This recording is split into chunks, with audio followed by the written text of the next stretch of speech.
I'm a big believer in looking at health and biohacking as a tool to experience more life, a higher quality, deeper life experience, better relationships, showing up for people that you care about and love the way that you want. It's not looking for shortcuts or easy ways out, because creating any real lasting change in our life requires work. It requires having the best practices and strategies in order to elicit a desired end result. Biohacking is recognizing that there's a lot of different ways to get to an end result, but based on your health status, your genes, your epigenetic expression, there's only one that is the fastest and the path of least resistance for you. Biohacking is identifying what that is and taking that personalized approach to condense time and flip biological triggers in your body as quickly and easily as possible. That's Anthony DiClementi, and this is episode 305 of Wellness Force Radio. Wellness Force Radio, where we discover the physical and emotional intelligence to live life well. You can have the same brain states as someone who's done an hour of meditation every day for 40 years. There's a lot of losses that we go through, so the ability to be able to cope with those losses is very important to build skill in it, because loss will happen. You know, you have to have spiritual courage to really grow spiritually, because if you really want to take guidance from your soul, you have to be ready to realize that many of the things that you're asking for guidance on, your ego has some kind of an addiction to or an investment in.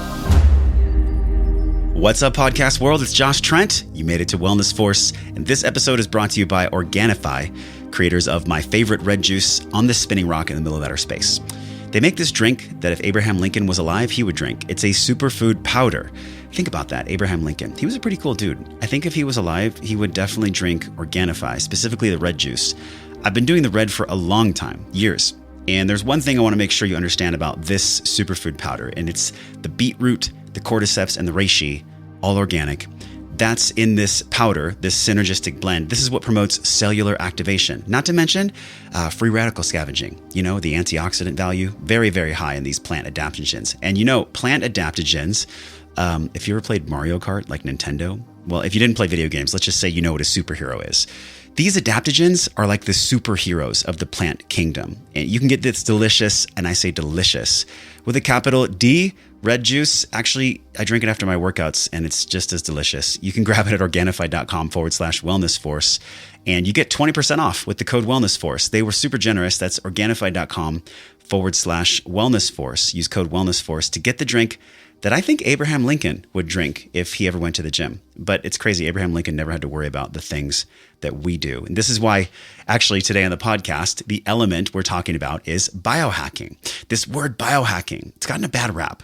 But biohacking has its panel of leaders in the world, and we're bringing on, in my opinion, the best in the world, if not the best in the galaxy. We have on my friend, podcaster, traveler, speaker, author, all-around powerhouse of health and wellness, and his name is Anthony DiClementi. He's the host of the Biohacking Secrets podcast and the creator of Biohacking Secrets, which is one of the top, if not the top, biohacking resources in the entire world. We get to learn from him today about the biohacking secrets that matter most for our health. And we're going to talk about Anthony curing himself from Lyme disease, and the following 8 years, how he became a best-selling author and shared the stage with Tony Robbins and launched a top 100 health and fitness podcast, and now reaches people literally all over the spinning rock, this movement of biohacking. It's funny, biohacking secrets. It's a really interesting term for Anthony. This is not a guy that keeps secrets. He shares everything with an open book. He's a powerful creator. Everything he discusses, he's actually done for himself. He gathers, he applies, he embodies this triangle of intelligence that we always talk about on the show. And he actually gave us a super generous free gift. He's given us a hard copy book. Actually, it's a soft cover. For just a couple bucks, you can pay for shipping, but the book is absolutely free. You can get this resource at wellnessforce.com/biohacking book. That's wellnessforce.com/biohacking book. Just a couple bucks for shipping, and he'll get it anywhere in the world to you. So you can get this if you're listening in Ireland, or if you're listening in Zimbabwe, or wherever else you listen to. I had somebody email me from Sweden the other day. It's amazing. Wellness Force is reaching Sweden. It just means so much to me that all of us, we are all here because we care. We have a fire. We have an interest in physical and emotional intelligence. And today, with this biohacking secrets conversation, we're actually going to get the things that matter most for our health We'll talk about eating, moving, and sleeping, mental acuity, and the things that will actually move the needle in your life. And if you're a science person or a researcher, you're really going to love this episode. If you haven't explored biohacking before, this is a great starting place as well. Make sure you go to wellnessforce.com/biohacking book.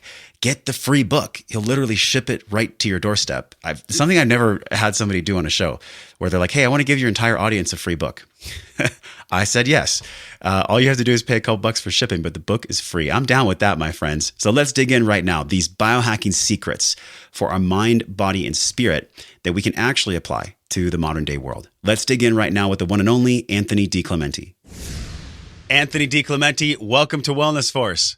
Oh, Josh Trent, thank you for having me. We have been putting this on the docket for a few months, and the timing is perfect. You just got back from vacation. You have this renewed energy we were talking about before we recorded. Today, though, we're going to talk about the biohacking secrets that not everybody has heard about. People know you. I told you at PaleoFX when I interviewed you on the floor with Carrie, I was like, you are literally probably in the top 5, if not the one, of biohacking experts in the world. And you were like, I received that. It felt good for you to receive that. So I've been looking forward to this podcast, man. And I know a lot of people know you as the Biohacking Secrets founder, but what is something that people don't know about you? You know, what's something fun that you can share with people that you don't normally talk about on a podcast? Yeah. Well, man, there's so many things. I'm a big believer in looking at health and biohacking as a tool to experience more life, a higher quality, deeper life experience, better relationships, showing up for people that you care about and love the way that you want. And I think that it's very easy for us to get into these loops where we're just constantly pursuing self-improvement, but we're skipping the very things that make life enjoyable and the very experiences that reward this path of constant and never-ending improvement. So I'm the type of person where I like to work hard. I'm very regimented about 80 to 90% of the time, and then 10% of the time, or like when I was on vacation for 2.5, almost 3 weeks, I like to do the opposite and almost create this desire to work and refocus and go hard in the gym. You know, you were talking about taking some time off. Yeah. I really do like to balance these things. And sometimes that's dipping into the extremes at the other end of the spectrum that someone might look at and be like, man, that's not, I just saw what Anthony did last night. That's not healthy. You know what I mean? Well, this is what I love about you, man, is you really are a embodiment of your work. You know, you cycle things, and not just your nutrition, but also your supplements. And we're going to dig into all of these core components of what biohacking really is. I think there's a lot of misnomers out there, my friend, about what biohacking actually is. You know, we were at Paleo this year. It's kind of taken on a life of its own, and one that I'm not sure I resonate with as much these days. But the term biohacking, you know, we were at Paleo, and I remember I asked the panel with Dave Asprey and Dan Party, you know, what actually is biohacking, and they all had unique responses. And I'm curious for you, before we go down to the bottom of the biohacking ocean, how would you describe that on a high level? Like, what does biohacking mean to you now, this far into your career trajectory? Yeah, I'll tell you what it's not. It's not looking for shortcuts or easy ways out, because creating any real lasting change in our life requires work. It requires having the best practices and strategies in order to elicit a desired end result. Biohacking is recognizing that there's a lot of different ways to get to an end result. There's a lot of ways to skin a cat, as the cliche would say. But it's such an interesting term. It makes no sense. I think I got it from Rob Wolf like 7 years ago. I'm like, it sounds pretty good. It's actually disturbing. It's kind of weird. Skin the cat. Like, who's skinning cats? There's a lot of different ways to get to a desired end result, but based on your health status, your genes, your epigenetic expression, there's only one that is the fastest and the path of least resistance for you. Biohacking is identifying what that is and taking that personalized approach to condense time and flip biological triggers in your body as quickly and easily as possible, and having control over your health in mind, body, and performance. That's one of the coolest definitions I've heard. And I just made it up on the spot, honestly. Well, that's why I mean it's authentic and down anywhere. It's authentic and real in the moment. That's why I love it, man. It's no surprise to me, by the way. You know, I look at your career trajectory and everything that you've been through from a health perspective, and you know what I sense from you, and even you know what you talk about and shared in media with your father is like the health challenges that the DiClementi family has gone through. It's really like the undercurrent of how they grew and how you've grown to be able to serve people. And I feel like these health challenges that I've had, and definitely that you've talked about in media and in podcasts, they've become a gift for you. You know, your Lyme disease and some of the other things that you've helped people heal that they had gone to all these doctors. These are the things that actually make us grow, but yet it's really a mindset piece. So before we get into like the specifics of biohacking categories, I'd love for you to take us to that moment with the Lyme. Like I think it was 2011. You were finished with soccer. You guys like had won like a state championship or a national championship. And then all of a sudden you're like, I can't get out of bed. You know, and this is like legitimate for a lot of people that have illnesses or diseases that they're not exactly sure how to approach. And I think you had mentioned that you were in a hospital and it was like the 12th or 15th doctor or something. And you just had this moment where it hit you in the chest and you said, I'm going to figure this out on my own because I'm not getting the help that I deserve. Can you take us to that moment? Because I think a lot of people that get into biohacking, they share a similar mirror of growth. Yeah. In kind of like looking back and reflecting on the path that led me to that moment of rock bottom, there was a lot of things that went into it. I was working a job that I hated. And it had gone from like when I first started, it was tolerable because I was in a big group of my peers and there was still this social aspect and community and we were all going through it together. And it was people from like Duke and Yale and University of Illinois and University of Michigan. And we were all the same age. And like, even though our job in finance kind of sucked, it was like we'd go out afterwards and we had that community, which I now recognize is such a foundational component of human health and happiness.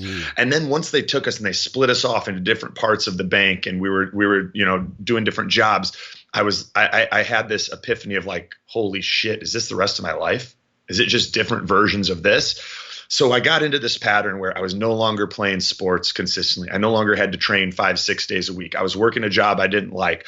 And to compensate, I'd be going out on weekends to try to get more of that social, but it also came with booze, you know? So now I'm like, I'm sad. I'm isolated. I'm working a job that I don't resonate with, and I'm compensating with booze. And it was like a few years of this that really led to that point where I'm seeing my 12th doctor, and I don't know what's wrong with me. I'm at the doctor's office with my mom as like a 28-year-old man, which is that's like normal in Italian culture. In Italian culture, it's normal everywhere else. You go with your mom to the doctor. Yeah, this guy was fucked up, and. And you start seeing the system from the inside. And if anyone listening has never been sick, you may not recognize this, but when you're seeing doctors and you've got a complex issue and you're a smart enough person, you put in time trying to solve this yourself, and you're hoping that someone who's gone through like 8 years of additional schooling in this discipline can lend some insights, and you go to them for a 15-minute appointment and, you know, they tell you to turn your head and cough and then get out of here. Everything's fine. You know, take your shirt off. Oh, you're fine. It's like, well, yeah, that's because I'm working out like a psycho trying to, you know, wondering if it's because I'm not trying hard enough. Yeah. And that 12th doctor said the same 5 words that I'd heard over and over again, like, there's nothing wrong with you. And I came out and like, just sort of started to cry. You know, I was trying to hold it back. I never saw my dad cry growing up. Even at one point asked my mom, like, have you ever seen dad cry? And she's like, yeah, once when you were born. And, you know, so until the past couple of years, I never even let myself cry, but I was kind of choking it back. And then those tears turned to like anger and like, fuck this, man. What am I doing? Like, how many times do I need to show up and expect someone who's not a genius to solve a problem that I can't solve in hours and hours of research in 15 minutes? It's not going to happen. You know, I need to take responsibility. I need to figure this out. And I need to stop outsourcing my most valuable asset, that is my health. And I want to pause right there because that I just felt something from you that, and we've hung out multiple times in person. You have this era of an old wisdom in a younger man's body? Because I think a lot of people in that moment could have been like, I'm screwed. I'm just going to do the traditional path. I don't know what's going on for me. There was something about your personality, who you are as a soul, that in that moment you said, I'm going to fight for my life. Like, what is it about you that in that moment you decided, you made a decision?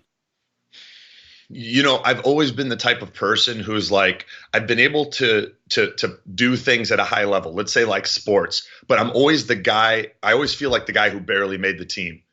And like, you know, even in high school, I'm the captain of the team, but I wasn't the fastest. I wasn't the strongest. I was like the psycho that's like dribbling soccer balls outside in the snow in the wintertime and kicking it off a wall to try to get better, where it was like, I always felt like I had to outwork everybody else to get even to their level, you know, and that mentality, even though it put a lot of self-imposed pressure upon me, it also gave me the capacity to fight out of difficult situations. And that was one of those situations where it was like, all right, man, you got to roll up your sleeves and go to work, because no one's going to do it for you. And if you don't want to live like this, if you're sick of living like this, then claw your way out, you know, one inch at a time. Yeah. And one of the things that I love is that you even posted this on social. You said 8 years after this happened, you sold 40,000 copies of a book. You launched a podcast that's been in the top 100 in health on iTunes. You spoke with Tony Robbins. Like, you've helped thousands of men and women reclaim their lives and their health just the same way that you did. And not everybody really steps into this leadership role because, like I said when we were at Paleo, man, I really meant this. There are a lot of people that do biohacking, but there are only a handful of people in our space that really embody the lessons. And this is what we talk about on the show a lot, you know, the embodiment process of true intelligence. Most people, Anthony, they'll go out and they'll get the guides, they'll buy all the books, they'll do the courses, but they don't actually ever stop to apply. They're not taking the supplements. They're not doing the workouts, because that's the road to embodiment. So before we dig into all these aspects, man, I'd love for you to share, like, when it comes to embodiment, what is it about your North Star that allows you to gather the information, to apply the information and embody it? I almost want to ask you, is it just curiosity or is it something else? So Muhammad Ali has one of my favorite quotes, and he's like, I said that I was the greatest, you know, long before I ever was, or something like that. I probably fucked that up, but you get the idea. It's yeah, like we get the energy. You get the energy. Yeah. Like it starts with a desire to be great, or even in college, I was in a fraternity, Phi Delta Theta, and there was this guy. His nickname was Bear. His real name was Colin Dolan, and he was just like a monster of a man. You know, had an opportunity to play collegiate football and decided he was gonna just fraternity better. And there was even one night where like these football guys came to one of the after hours parties and started treating girls like garbage. And Dolan like grabbed one of them and chucked him off the steps and got in the front yard. And he's like, this is my field right now. He's like, you're getting out of here and you're not going to treat anybody like that. And he like slammed the ground. The football player's like, I'm out of here. This guy's a psycho. Right.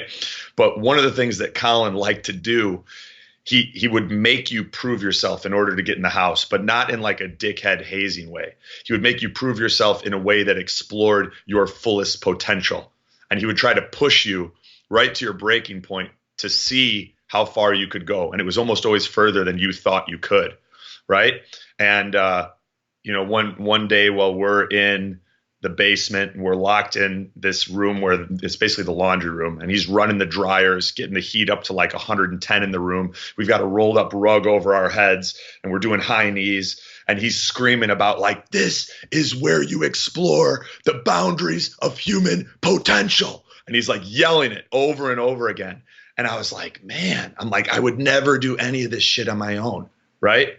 But I'm seeing in having someone else push me to do it what I'm capable of. I now like to explore the boundaries of human potential from a place that comes from within. And that usually requires condensing the time or eliminating the time between the acquisition of information and the application thereof. And that means you can't read a ton of books and then maybe put it together, because you're probably going to forget a lot of the shit that you read. Even if you take good notes, you're not going to go back and look at them. Yeah. So as soon as you get a good idea, if you believe it's something that could move the needle in your life and expand the boundaries of your human potential, apply it immediately, figure out how it fits into your daily or weekly routine, and start taking action. Yeah, I love the analogy of this, because so many people, they go down a road of like wanting to get all the info, and they'll get stacks of books, and then they'll just make a decision like, hey, I'm overwhelmed. I actually can't do this. And this is why we're built for community. I loved how you said community was a biohack, because man, unless we have somebody that's been way further down the path leading us when we're at the beginning or maybe at the middle, I don't think that human nature was designed to be alone. I don't think this lone wolf thing is anything more than just an old adage of a tale of somebody out in the middle of the forest, proving themselves, especially for men. So let's dive into this, because there's obviously the eating, the moving, the sleeping. But I want to talk with you first about more of the mental aspects of biohacking, because to look at the lone wolf on one side and say, okay, that's obviously not working anymore. We're built for community. How do you start off with a client when you work with somebody when they have a mindset of being defeated, when they have a mindset of being lost? I mean, probably people come to you, I'm sure, when they've tried a lot of things, they've read a lot of books, and they come to you with a certain way of maybe even being defeated or a victim mindset. So let's begin there before we get into the actual tactical stuff. Yeah. So a lot of it starts on our consulting calls before we even sign up a client. We have very strict parameters about the type of people that we can work with. And our target clientele are high-level businessmen, entrepreneurs, and most of those people have also played sports at a somewhat high level, competitive in high school, maybe college, and even some played pro and are retired. And we even work with a few pro athletes that are currently playing. Some of them are the best in the world at their respective sports, because we've found those people, the people that have played sports and learned how to experience victory through attrition, doing the thing that you should even when you don't want to, pushing yourself at a level where you make the competition quit. That all applies to everything that we do. So when people get on the phone with Carrie or someone from our team after they've applied for our coaching program, we're making sure that they have that desire within them. Doesn't mean that they have to have played sports at a high level, but they need to be willing to do whatever the fuck it takes. And if we don't get that on the phone, we'll respectfully point them in another direction. It's so honest. So that's really where it starts. It's so honest, man. Because if you take in a client, this is for anyone listening that either wants to work with you or works with clients themselves. If somebody doesn't want it, there's no way that they're going to get it, even if you have the best tools and guidance for them. Yep. You can't, you will constantly be trying to drag that person along. We even had a guy yesterday who applied, great guy, but he was dabbling. He wasn't all in, and he was like, oh, I just got Tony Robbins coach and this and that. And I'm like, let him go work with the Tony Robbins coach. And there's nothing wrong with that. I'm not dissing that. I'm just like, we need people who are here knocking on the door saying, I'm willing to do whatever the fuck it takes. Just tell me what to do and it will get done. So it starts there. It's not, they come in and they're wishy-washy and I, cast some magic spell and say some magic words and then their whole mindset changes. We make sure they're on board before we even fucking sign them up. Yeah. This is the enrollment that people talk about in our industry. And I'd like for you to touch on this, man. There's so many people that online, they're one way. They have all this great marketing and presentation. But then when it comes to really how they are off camera, I'm seeing so much of this right now. How do people come to you, and what do you think it is about your truth, your authenticity specifically, that allows them to trust you in your marketing and media and when they actually work with you? What is that about you? Man, I don't know. I can tell you that a big thing that I've been working on is just getting rid of the layers, getting rid of the filters between my heart and my mouth, and allowing my content and what I speak and the things that I share to come without filters, and to come from a place of truth. So I think that I think in doing that, you probably repel some people and are a little bit more polarizing, but there's also people that resonate with that more, and you attract those people more strongly. Whereas in the past, you go back a couple of years and thinking about the creation of content from place like, who's going to like this? Are people going to like this? Yeah. You end up where like no one really likes it. Everyone's like, this is okay, But if you talk about like the shit that you're terrible at, right? The places that you've really struggled, the things that you're currently working on, and you allow people to go through your journey with you, and there's going to be people who are like maybe a couple steps back in that journey on the same path, and they're like, all right, this guy's just a little bit ahead of me. And I've been amazed to find how many people we work with now. And when we dig into their blood work and their health assessment, and we really see what are the things that are interfering with the fullest expression of their health in mind and body and performance, how many of them parallel the struggles that I've had to overcome myself. It's like we sort of recognize in other people that which is within us, and we're drawn to it. That's part of the magnet.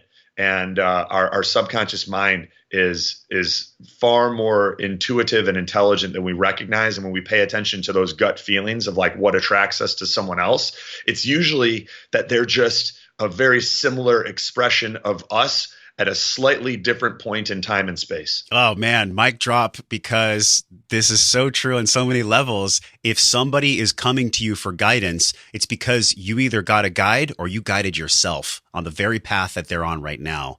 And looking at the path of biohacking, I can only imagine where most people start, probably with diet and exercise. I mean, you said it yourself when you were going some intermittent fasting, right? All this crazy like fun stuff, putting a light in your balls and wearing glasses. But those tools have a place and they have a purpose. If you were to start us off here going into the ocean with this, is it sleep? Is it food?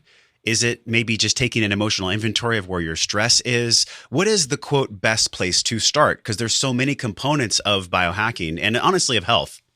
Mm-hmm. If there were, can I give three? Yeah, let's go. Three big ones. The two obvious ones that still hold a lot of weight: diet and exercise. Right? You need to go there. You need to figure out what are the foods that are helping you feel great and giving you more energy and, improving your cognitive performance, your cognitive endurance, not causing a lot of times it's the identification of foods that have the opposite effect, grains, gluten, dairy. It's just call it grains, dairy, booze. Those are the big ones. And then there's some other foods, depending on whether or not someone is experiencing intestinal permeability, a compromised gut lining. Then you've got exercise. I tell just about everyone, like, you need to be moving 6 days a week. And the most neglected form of exercise that most people need, especially if they're dealing with chronic illness, energy issues, is cardio. It's not these CrossFit workouts that are highly demanding on their central nervous system. It's definitely not high intensity interval work that, we've got people that are already sympathetic dominant. They're stuck in this chronic fight or flight state. And then they're doing like high intensity intervals and these highly demanding workouts that further stress their CNS. It's the wrong approach. They need very, very gentle, continuous, steady state cardio to overcome some of these circulatory issues and low level chronic infections that are affecting people at epidemic levels, and most people have no idea. So you got to get consistent with your training. The yoga and the steady state cardio are often the piece that are missing. That's the energy system that a lot of people neglect. And then the third one, which is missed by just about everyone, and I think maybe 1% of the population, is probably even less than that, is doing enough in this realm. It's cleaning up their environment. People are more and more aware of the effect that non-native electromagnetic fields have on our energy. And like Nick Pino's done a great job bringing more awareness to this. Dr. Joseph Mercola has done a great job bringing more awareness to this. I haven't shut up about it for like 3 years. And I know it annoys people, especially because our human nature is to constantly evolve with technology and make things faster and turn up the energy, but it also is coming at a biological cost. And as we step from 3G to 4G and then 4G to 5G, which is happening, we're reaching a tipping point where we're seeing more and more canaries drop in the coal mine. Yeah. And more and more people are dealing with gut dysfunction and chronic fatigue and difficulty losing weight. And they're myopically focused on the first two things that I discussed, the food and the exercise. But if you are still sitting with a Wi-Fi router in your office all day and you've got your computer transmitting, and then when you're not doing that, you're on the phone, there's no amount of diet and exercise that is going to compensate for it. And you're on a steady path to consistently gaining more and more weight, consistently being more and more tired. And you could drive yourself crazy filling the entire day with biohacks. But in my opinion, the people that really give a shit about their energy and their body and their cognitive performance, and they don't want Alzheimer's, dementia, and Parkinson's, they're going to switch back from Wi-Fi to Ethernet. And they're going to be very, very prudent about the way that they use technology, and they're going to use it more intelligently and carefully. Let's pause right there, because you just dropped 3 huge knowledge bombs. I want to slowly unpack these. The first one that you talked about, which was a surprise to me, you said a lot of people that are dealing with low-level chronic issues, maybe somebody has autoimmune disorders or they're just feeling lethargy, going to a HIIT workout, going to Orange Theory, having somebody yell at you while you sprint on a treadmill and then do a bunch of dumbbell presses, like that might not be the best step. It's actually going back to that more slow, steady state. Why do you think that's the truth for people that are dealing with low-level energy or maybe have a high-stress life? Like, why is the steady state cardio something that you recommend rather than the HIIT training? I think that's a different paradigm for people. Yeah. So our model of health and human performance, it differs greatly from functional medicine and some of these other things out there. Like, I think functional medicine has almost started to take on a model that is getting more and more similar to like Western medicine. It's very, very fractionalized and focused on a lot of surrogate endpoints that aren't actually the root cause. Functional medicine and integrative medicine talks a good game about the root cause, but they're not actually focusing on root causes. Like, they'll say like one of the root causes is hormone imbalance. Yeah, well, why are your hormones imbalanced? They're not going deep enough. You got to go further upstream.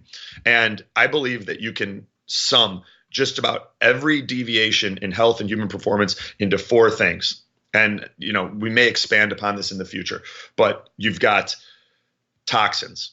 So this can include metals, pesticides, herbicides, chemicals, and hormones in food. A lot of the BS that's in our food, glyphosate, etc. Right? You've got deficiencies. Many of these deficiencies that we're going to talk about result from the other 3 things, but they're still in a category of their own. Yeah.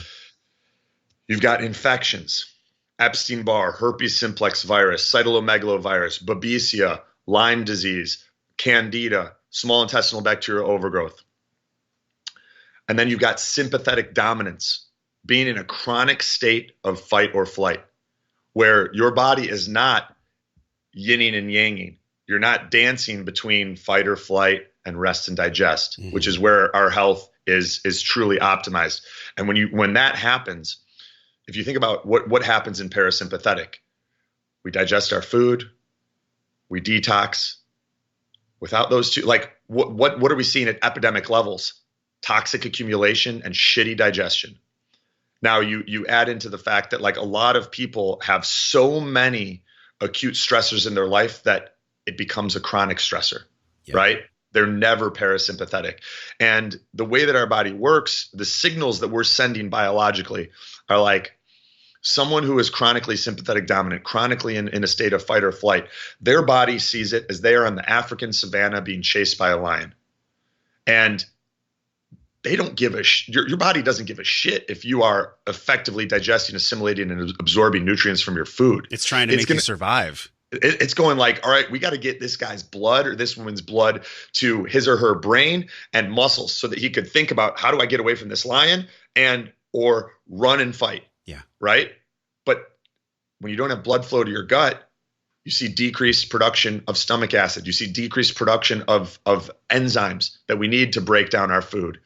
And on top of that, you've got this radiation that's in our background all the time. People are even sleeping with their Wi-Fi routers on. And we know from the scientific literature that it has been proven to degrade the blood-brain barrier and the gut barrier. It's proven. It's in scientific studies. Yet we're just trying to fix our digestion with food. So the place that I was going with that is we have so many stressors that are outside of our chronic awareness.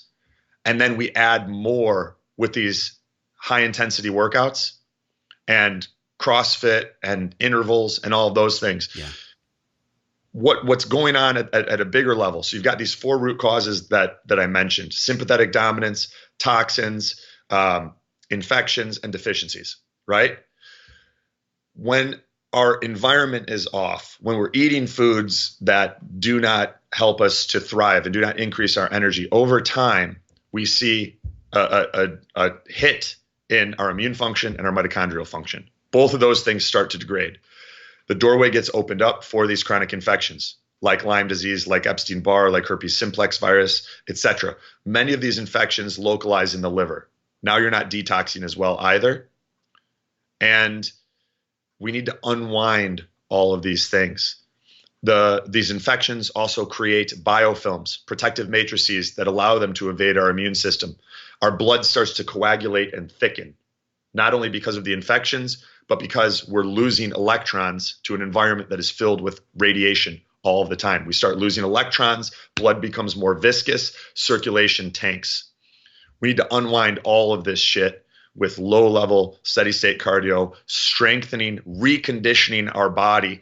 That becomes the necessary foundation. And then you can integrate the high-intensity training, the strength training and activation of type 2B muscle fibers. That type of training works great if you are someone that is healthy and strong and never had any health issues. Yes. But if you have, you need to recondition your body and get your blood flowing again and start creating an environment that is inhospitable for infections, one that is oxygenated, one where your blood is flowing freely, and your circulatory and immune system and mitochondria are working the way that they're supposed to. I love this so much because it flies in the face of a lot of the trends that are out there in fitness. Yeah, you know, I think everyone's fucking wrong. Get a 7-minute workout where you just crush yourself. And yeah, if we have all these things that are toxic and our immune system is stressed and everything that you mentioned is really going on, unwinding it was a great analogy, because look, if we do that 10-minute burst or whatever it is, all we're doing is winding that thing tighter, causing more stress, causing more really inflammation and heat in the body. And this might be a great segue to the next question is, if we are in a state of those 4 things being deleterious to our health, and on top of that, Anthony, we're doing the wrong type of training, how would you guide somebody to do maybe going to the gym or walking? Like, I know that you work with people individually, but for just general health, somebody's listening on the phone right now, or they're listening on a show, or they're watching this on YouTube, like, where do they begin as far as a weekly practice? Is it just walking? Is it maybe 20 minutes of cardio? You know, they're sensing that they have what you're talking about going on. Mm-hmm. Yes. You brought up a good point that we should come back to as well, which is thermoregulation. And one of the things that also needs to be unwound, you know, when someone has walked this path of, like, you know, their environment, their nutrition, their conditioning is off, and then their mitochondria and their immune system takes a hit, and then infections get a foothold. A lot of these viral and parasitic infections, they attack the thyroid, the adrenals, and the liver. Right. So you see toxic accumulation, but then you also see a loss of thermoregulation, decreased body temperature. Right. And where all of our biological processes aren't working the way that they're supposed to. So in addressing the infections and also helping the body to spend more time close to an ideal body temperature through hyperthermic conditioning, saunas, biohacker baths, and exercise. You know, we're seeing, like, where the importance of exercise really starts to tie in. You need to get the body back up to that, you know, we'll call it 98.6 just for simplicity of communication. Yeah. But that's where we start to detox again, and we start to get things moving, and our immune system is able to kind of do its job and fight off some of these chronic infections that are the reason we're jacking up our thyroid is jacked up, and that, you know, we've got HPA axis dysregulation or adrenal fatigue or full-blown adrenal exhaustion, and then we're accumulating toxins. It is so interesting because I'm realizing this is why intelligence doesn't doesn't always mean working hard. And I'm learning so much from you right now. I asked you a specific question. I was like, well, what do we do every single week? And I've still got that queued up. Exactly. But I'm understanding though from your intelligence, it's like, look, just because somebody asks one question doesn't mean that there's one answer. There's, yes, the approach that you're going to share with us about movement, but alongside of that is the thermoregulation piece. It's like they're wired together. So please share with us, man, what this means. Yeah. So this is another reason why the reconditioning, having that cardiovascular base, or like, I did 90 minutes of hot yoga and jumped in the ocean before we were on. But that type of training that is, frankly, most of us dislike it. I don't like it. I'm in yoga and I'm in there thinking about how I can fake an injury and run out after about 45 minutes. The monkey mind is spinning. Like every class. Yeah.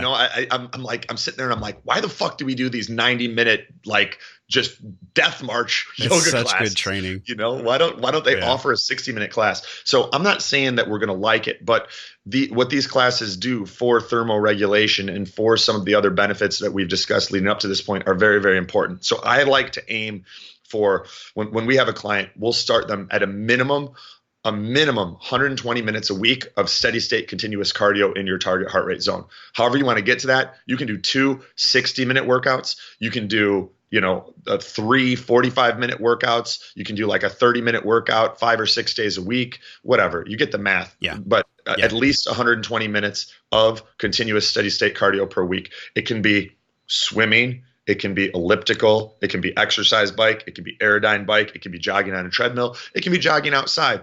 It can even be a hot yoga class. But it needs to be continuous. You're not going to get to those numbers by killing yourself on a treadmill for 45 seconds and then resting for 2 minutes and then killing yourself on a treadmill.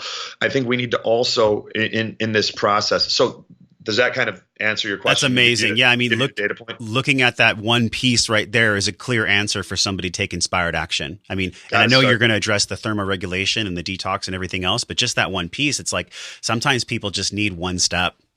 Yeah. And that's also going to be a key component of improving thermoregulation. Your body temperature is going to increase during that 120 minutes, right? And everything is going to start working better. You're going to be filtering pathogens and toxins out of the blood. If you're doing some sort of like impact activity, like running, or even a rebounder fits in here, but it's not it's difficult to get into your target heart rate zone on a rebounder. But like running, right? Then you have the generation of G-force that's also flushing toxins out of the lymphatic system. So you're getting increased detoxification and mobilization and elimination of toxins. Like it all comes together. But one of the things that I would like to share with the listeners is we need to start trusting ourselves more. And there's so much information out there. And frankly, I reserve the right to revise anything I say in this podcast at some point in the future.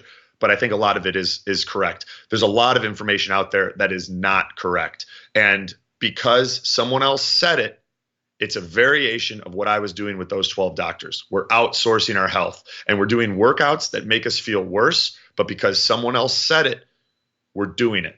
And we're not taking the feedback that our body is giving us and correcting course and making adjustments and saying like, all right, well, Sally Bob influencer said to do this, but every time I do this, I need a fucking 2-hour nap in the afternoon. Yeah. Maybe this isn't the best fit for me. We got to start trusting ourselves and our intuition and giving more credence to the feedback that our mind and body are giving us. And giving ourselves compassion. I shared with you, I worked out very hard yesterday in a functional workout. I woke up this morning a little bit sick, a little sore throat. So I'm being open about it. It's like, okay, at this stage, I'm probably going to focus on other things rather than doing intense functional training. We're always learning, right? We're always giving ourselves just this grace to understand, hey, what's the next best thing that'll bring me closer to optimal health? That's really what this path is you're talking about. Yep. Yeah. If you're enjoying this episode of Wellness Force Radio, then you'll absolutely love the Biohacking Secrets Show podcast.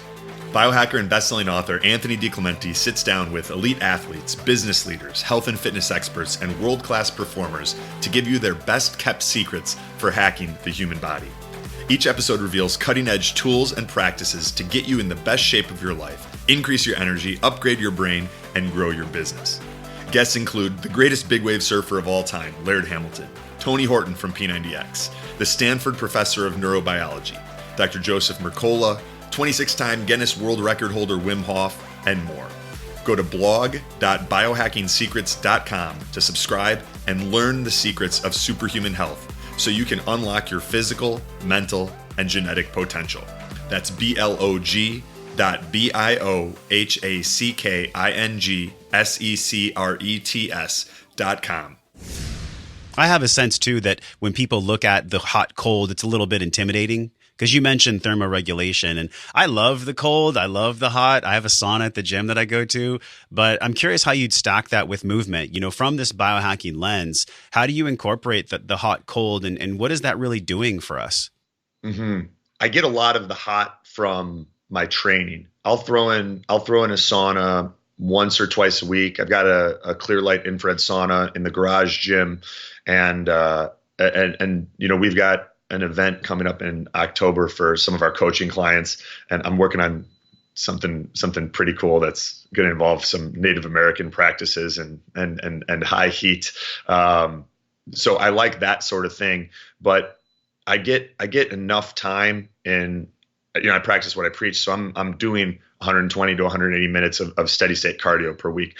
That's helpful in getting my hyperthermic conditioning in.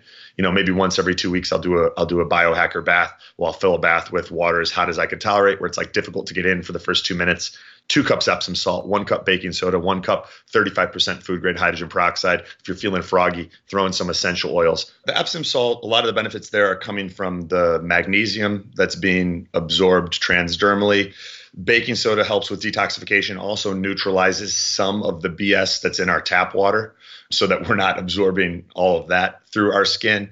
And then the hydrogen peroxide, I use hydrogen peroxide in many of our protocols, both diluted orally, and there's a book on it called The 1 Minute Miracle, and then hundreds of different studies on hydrogen peroxide for boosting immune function, oxygenating the body, improving energy production. But when you use it in a bath, it also helps with reducing inflammation, killing pathogens, oxygenating the body as it's absorbed transdermally. Similar to like poor man's ozone. I jokingly call like hydrogen peroxide and some of those therapies, some of those oxygen therapies, like poor man's ozone. You don't have to go and get injections or sit in an ozone sauna. You can reap some of the benefits for pennies a day in the comfort of your own home. I love this, man, because I think about people that maybe are a little bit intimidated by doing the therapy, and they can just start in the bathtub. They don't have to go into the sauna. They can get a lot of benefits of the heat from just sitting in a warm bath. Like, to me, that seems like a good first place to start. Yeah. And I mean, when I started in the sauna in 2011, when all this was going on, I could barely handle 5 minutes. I would start feeling like my skin was crawling and like I needed to get out of there. And the reality of the situation was that was a sign that I needed it more than ever. Right? I was so overloaded with toxins and so deconditioned that it made me want to run away from the discomfort. It's very easy to repost Instagram memes about getting outside of your comfort zone, but that's what we're talking about here. There's a difference in real world application and saying like, you know, I'm gonna, you know, well, do it, fucking do it. If it's uncomfortable, it's probably because you need it. And 5 minutes turned into 6 minutes, and 6 minutes turned into 7 minutes, and 7 minutes turned into 8 minutes. You show up and you do it, and you take that feedback. And it's not that you're just not good at sauna. It's that you need sauna right now. And it's moving some things that aren't getting moved through other interventions. I went to this workshop a couple weeks ago in Vegas with Pavel Stuchlik. He's doing this really great Wim Hof method that he calls Noah Aeon. And we did cold therapy. And he said in the session, when you do more than 5 minutes of extreme cold, it's more just like a dick measuring contest. You know, it's like, it's not that we're getting any more benefits over 5 minutes. Do you share that same thought process? Yeah. I mean, we've got the freezer out back. You know, I've had even in Chicago, I had an ice trough on my balcony in our high rise that we would do cold plunges on. We always cap it at 5 minutes. Yeah. Like there's never a reason to go above 5. What is the one reason why people get to do the hot cold? If you were to sum it up in a sentence, like why even do the hot cold therapy for optimal health? It depends on what the person is experiencing, because there are so many benefits. Like the cold reduces inflammation. It improves energy production and mitochondrial function by basically like condensing the space, the intra mitochondrial space where like ATP is made. And as you reduce that space, you're able to actually make more energy. So you have this reduction in inflammation. You have this increased energy production. You have a vasoconstriction that occurs where like your blood vessels and capillaries like constrict, and like your body actually sends all of your blood toward your core to protect your vital organs, right? But then as you get out, you experience the opposite effect where like, is vasoconstriction and then vasodilation. And then, your blood starts going back to your extremities. Yeah. And it's like a workout for your vascular system and your endothelial system too. So you're getting a lot of the benefits of exercise without actually exercising. And then you're training your nervous system to, there's so many people now more than ever. We can feel it. I'm sure some of your listeners feel it, where they just get stressed too fast. Yeah. Like they're like, I gotta meditate for like 15 minutes just to not lose my shit. And then I get in traffic and someone cuts me off and I'm like, boom, flying off the handle again. Well, we got to train our nervous system to experience acute stressors and not fly off the handle, and to maintain a state of calm and peacefulness and centeredness. If we value those states and want to spend more time in them, you have to train that. This is so powerful, Anthony. I've never heard it explained like that. Emotional resilience being trained by hot cold therapy. That's really what you're talking about, is our ability to adapt to and to deal with stress. Stress is at an all-time high. If you were to encapsulate a few of the biohacking things that you have in the book, by the way, this book is going to be free, you guys. Anthony's giving us a free book today, which is amazing. All you got to do is pay for shipping. I think it's a few bucks. Shipping. Yeah. Help out with shipping and handling. Shipping. So I don't lose my ass. But the book is free. So go right now. If you're listening, if you're inspired by this, go to wellnessforce.com/biohacking book. A lot of the things that we're talking about, especially this hot cold therapy with the health benefits, are in the book, as well as everything else. Like, you put all of your secrets in this book, right? Yeah. I mean, I wrote the book in 2016. That was when we released it. I mean, I still think it's far ahead of anything that's out there. Yeah.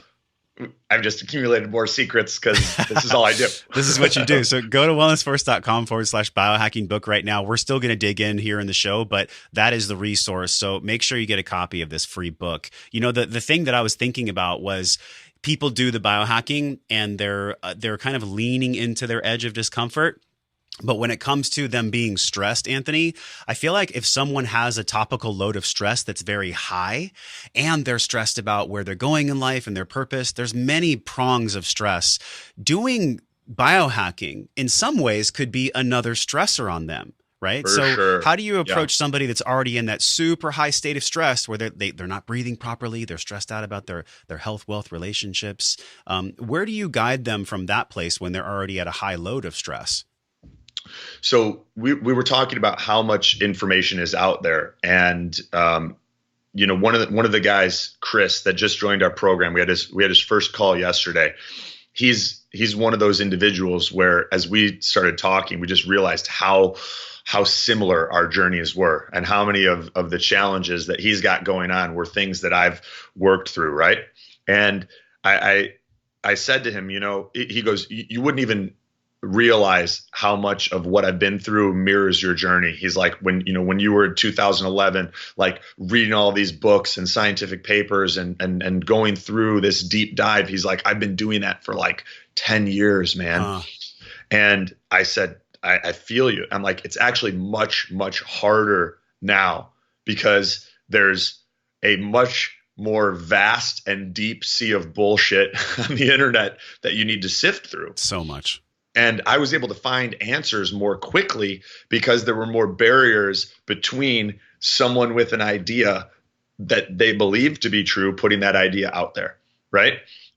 So I think that it's important to not give equal weight to all of these interventions, and to be very selective with the people that you do follow and the things that you try to implement, because there's only 24 hours in a day. Yeah. Most of us have jobs and families and hobbies. And if you try to fill your whole day with biohacking, you're just going to stress yourself out. There's a saying, to honor all is to honor none. That's why we try to help people prioritize, like get your environment dialed in, clean it up, get your nutrition dialed in, figure out the foods that make you tired, that make you fat, and cut those out. Do a fight camp on your own. If you don't do one, like we start all of our clients out on a 90-day fight camp where you are approaching every single decision that you make like you've got the fight of your life, and everything that you've ever worked for, everything that you love is on the line in 90 days. That's where you need to be making your decision from. You don't need to do that with us. Do it on your own if you want, but set the calendar for 90 days from today and cut the bullshit out of your diet and explore what is possible for you. How good can you feel with the right nutrition program dialed in, right? And then get yourself moving. Train 6 days a week in a way that charges you up and gives you more energy, so that week over week you're getting better. Yeah, you're going to have some workouts where you're a little bit tired afterwards, especially if you're mobilizing and eliminating toxins. That comes with a little bit of the territory, especially if you're a little bit deconditioned, right? But get your base in. Start there. Don't go putting red lights up your ass or something if you don't have that foundation. This is so good. Yeah, I think it's so easy. Thank you for that wisdom. Like literally just do those exact things. And I guarantee you that in this 90-day period, you will have much greater health. Because I think about all the things that are sold out there. You know, Juve is great. Photobiomodulation is great. Is it the first rung of the ladder? I don't think so. Absolutely not. The foundations that you're saying are much more important. I haven't used my Juve in a month. It's good. But like, if I have to choose, I'm going to go lay in the sun. Yeah. As living as close to nature as possible, because going back to the stress question, if we are stressed, we're living out of alignment with how nature designed us. And I'm not saying that stress is bad. You know, stress is really good. We need stress to adapt. I'm talking about this drip, Anthony, this low level, constant stress, the one that you felt when you were in the job with the friends and you were drinking, the one that I felt when I was sitting in a cube committing spiritual suicide before I even thought that Wellness Force was possible. This is the stuff that's actually killing people. So the emotional inventory, looking at what's really going on, how do you deal with that specifically with clients? Because you can stack them with a lot of info, but if they're not willing to actually let go of certain things, how do you train people to let go of what's not serving them?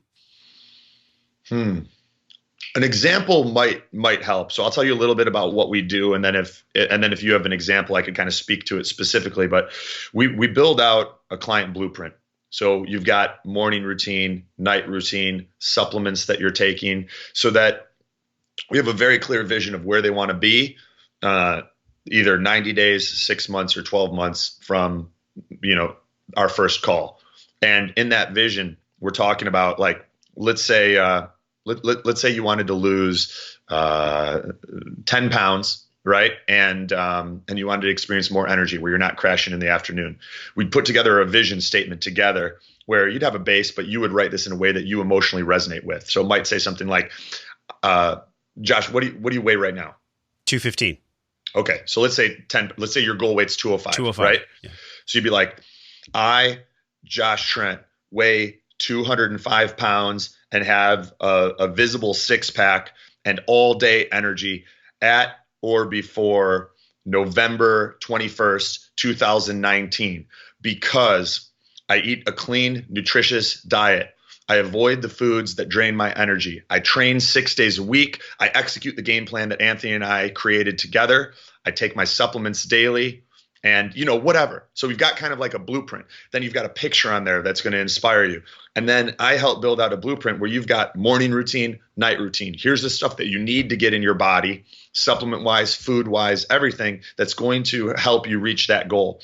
And then for all of our gold clients, we're also buying them biohacks and gifts that we'll send to them throughout their program. In some cases, that's a customized, personalized meal plan. So all they got to do is open up their mouth and eat the stuff that gets delivered to their home or office. Yeah. But what's going to really facilitate success for that person. And most of the time when people are coming in, we encourage them to show up with an empty cup. Empty your cup, as Bruce Lee said, because like I can't pour anything into your cup if it's already full and you already think you know it all. Yeah. Right. So first show up and say, I'm here because like the stuff that's been in my cup is what got me here, but I want to go further. I want to explore my potentiality. So I'm willing to empty my cup in order to break through to that next level. And that comes with letting shit go. Yeah. Now, this is why I was so stoked to have you on the show, man, because you, to me, are a very spiritual leader. Also, you are so steeped in the academia and in really the science of this biohacking. I think this is why you're in that upper crust where there's so many people that are very head focused and they don't take into account people's emotional load. Like you said, empty the cup. That to me seems like the biggest piece of advice when starting this entire journey. Show up with the empty cup. How did you come up with that? Like, how long did it take you to realize like this is where I start with clients? Well, that's Bruce Lee, who's one of my virtual mentors, and Bruce Lee and Alan Watts. Yeah, just brilliant men. Yes. So I like to draw from people who inspire me. And he was the one that said, I cannot fill your cup if you're already showing up with a full cup.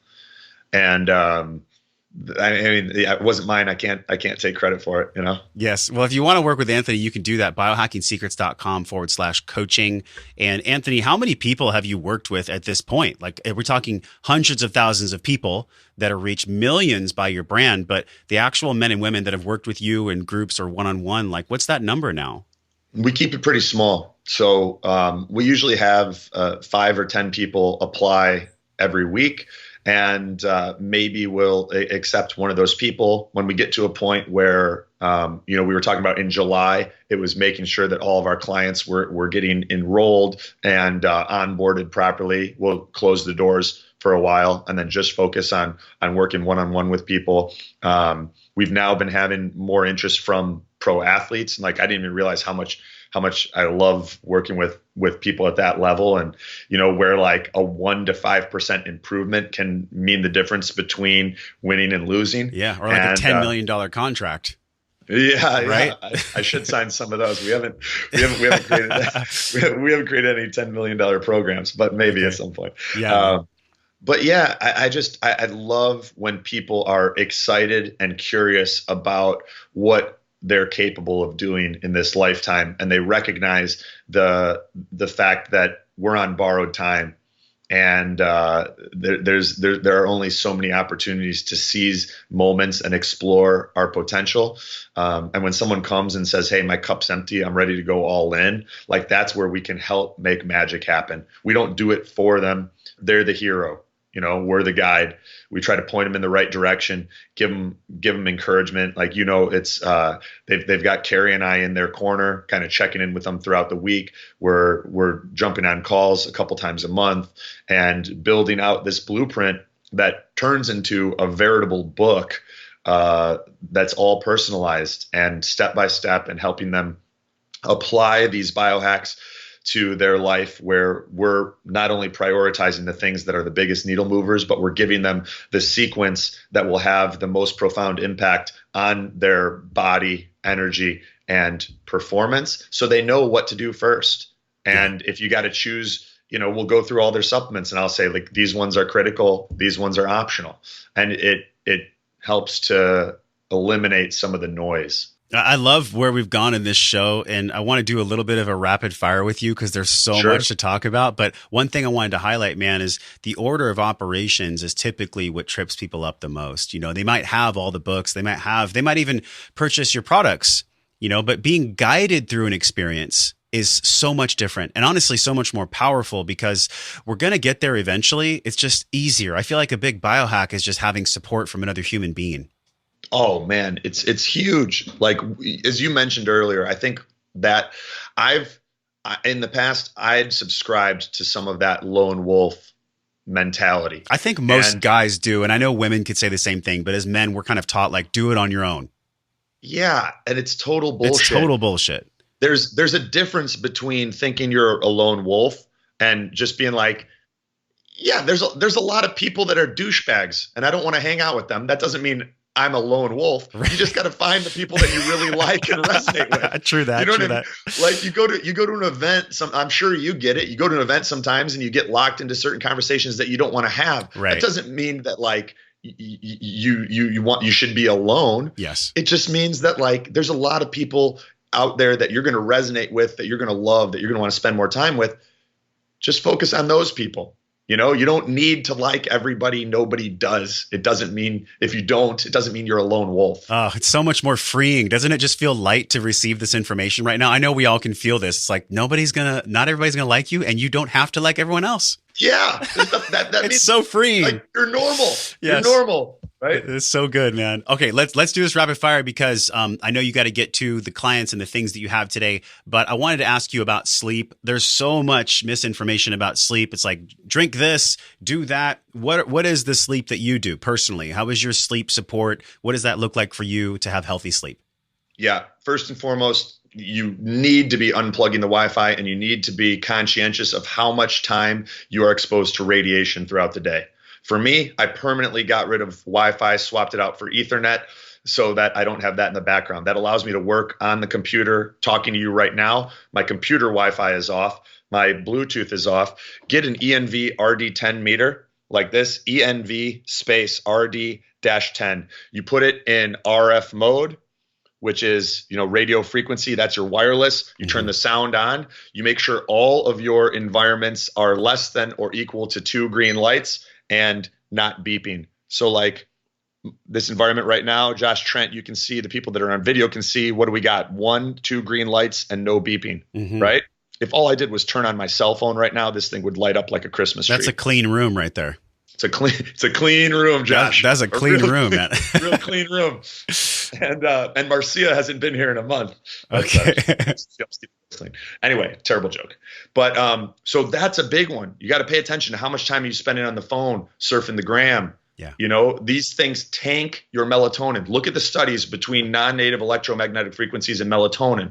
There's a reason so many people are taking melatonin. Go to a health food store in Europe where they're still on 3G. They don't even sell melatonin. They don't know what it is. It's because we've amped our power levels up 10x, and we're putting Wi-Fi in every home in America. And on top of that, the telecom companies are using your Wi-Fi router as a hotspot for all of their customers in your neighborhood to give them better signal. That just means that your exposure is going up and you're not able to sleep as well. You got to clean up your environment first. If you don't want to go as deep as I went, just unplug that Wi-Fi at night and keep your screen time to less than 2 hours a day. And you'll start seeing an improvement. You got to get natural sunlight. You got to get outside in the sun. Depending on where you're at in the world, I moved to Florida so that 30 minutes of sun was equivalent to 90 minutes of sun in Chicago. I didn't have 90 minutes a day that I could go walk around outside. So the closer you are to the equator, the more you're able to condense time and get the benefits of natural sunlight to your eyes and skin in less actual time outside. That's a big one. Yeah. And then tuning your own electromagnetic frequency and increasing your need for sleep through exercise, like we talked to. Then if you want to sprinkle in 5-HTP, which is a serotonin precursor for serotonin, 100 to 200 milligrams of Jarrow 5-HTP before bed. So you get yourself some Veritas Farms CBD or Endo Scientific CBD. Those are both great brands that we use a good amount of the time. Those things can help you get a deeper, more restful night's sleep. And then you can play around with things like, some people are just chronically low carb, especially with the popularity of like the ketogenic diets these days.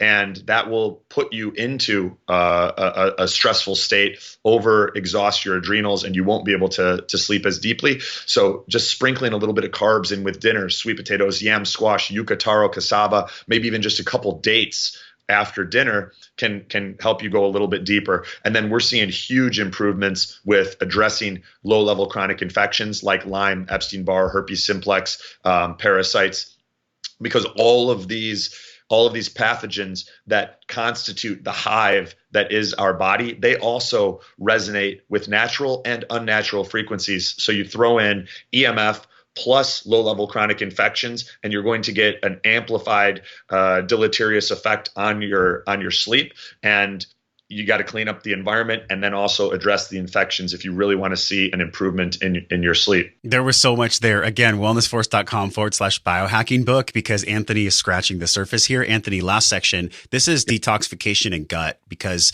the liver obviously is a massive detox organ. It's our primary one, but then the gut also has permeability issues when people are eating the wrong foods. And also with EMF, Nicholas Pineout was on the show a couple weeks ago, and he talked about all the things that are happening with EMF and actually affecting gut microbiome. Give us maybe the top 5, please, for gut health and also for detoxification. Yeah, a lot of detoxification gets held up at the liver. So we got to go there first. And the best tool that I've found for that's going to make some people cringe, it's coffee enemas. Part of the GRETCHEN protocol, popularized by German physician Dr. Max GRETCHEN 100 years ago. There's a reason this is still used and has been used by hundreds of thousands of people, probably now millions of people, to overcome advanced stage cancer. The core tenets of the GRETCHEN protocol are coffee enemas and organic green juicing. So what I would do is, depending on what state of health you are in, we've got a video on coffee enemas. We can link to it in the show notes if you want. It's ridiculous. Don't worry, it's not X-rated, you guys. It's not X-rated, but it's as close as we could get on YouTube without getting There's a banned. Black bar over the tube. Yeah. And but what it does is, like, those coffee enemas, they don't clean your colon. Your liver absorbs the caffeine and other compounds in the coffee through the hepatic portal vein, and you see an acute 5x increase in liver function, where you not only dump the caffeine and the toxins in the coffee, but you dump some of these other infections and toxins and heavy metals that have been accumulated but not eliminated. So that is a core tenet of detoxification. I would start doing a green juice daily using a masticating juicer, not a centrifugal juicer. When they looked, there was in this evolving process of looking at what's worked in the GRETCHEN protocol, they started noticing, like, if you had 2 groups of people and both of those groups were juicing, but some people were getting better and some people weren't, they were able to identify that the people who weren't experiencing the same benefits, they were using those spinny centrifugal juicers that use heat and friction and denature enzymes and important nutrients in the juice that we need.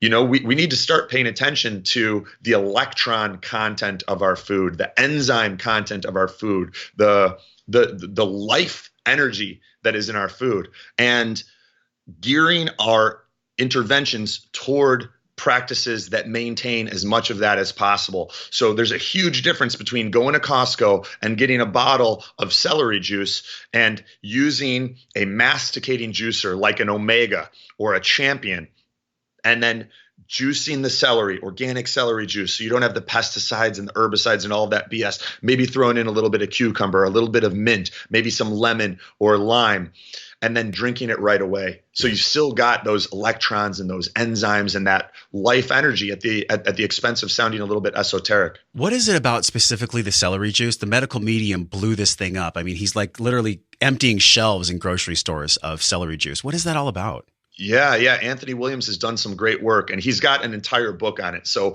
for someone that really wants to dive deeper, I recommend going and picking up Anthony Williams, the medical medium book on celery juice. Yeah. But there's a lot of different factors, and it's looking like some of these salt clusters in the celery juice provide our body with electrolytes and intracellular nutrients that are often deficient when our cells are not functioning properly, when we're not detoxing properly, and in rehydrating our body at the cellular level, in compensating for some of the cellular dehydration that occurs when we're in a bath of radiation all day long. Through celery juice, we start seeing an improvement in detoxification. We start seeing a reduction in our body's viral and pathogen load, and a restoration of health and vitality.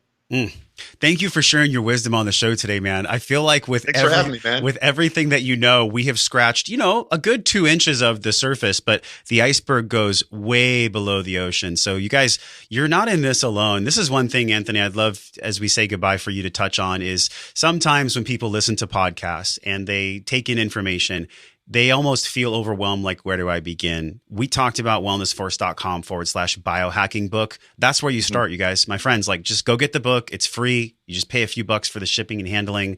But Anthony, I'd love for you as parting guidance to tell us, first of all, what does wellness mean to you? How would you define wellness? This is like the signature question from a biohacker's mind. And then also, could you just speak to the person that does feel overwhelmed? So how would you define wellness, and how would you help and support somebody who feels overwhelmed? Mm-hmm. I would define wellness as the capacity to live and create your dream life, to spend more time in the emotions and feelings that you value, right? So for me, that's love, joy, peace, and gratitude. I want to spend as much time as possible in those states. And I want to have the tools, habits, and routine that facilitate that end outcome. And if there's something that I would like to attract into my life, I know that I need to have the wellness to amplify my attractive capacity and to shorten the amount of time between the origin of that desire and the manifestation of that reality. So that's the first question. Play that back again. Hit rewind right now and listen to that one more time. The second question, for someone that feels overwhelmed, there are such great tools out here now. Your podcast, the Biohacking Secrets Show podcast, even our Instagram, Instagram at Biohacking Secrets. Go there. Like, we've created these resources.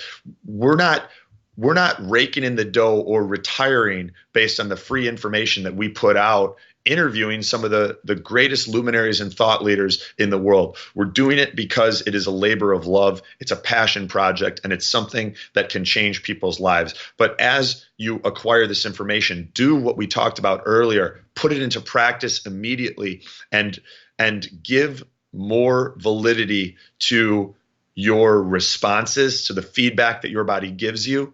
If something makes you feel good, it's probably moving you in the right direction. We're not talking about drugs here or anything like. Sometimes, yes. Actually, we are, but with the right medicines, yes. the drugs that really work actually are a bit more challenging on the front end. But yes, look at Anthony's trips over to Rhythmia and consume the content. It's so powerful, man. I'm just so proud to have been able to sit with you today, and honestly, to be your friend, to be a friend to someone like you. My mission. We're helping people discover this physical and emotional intelligence so they can live their life well.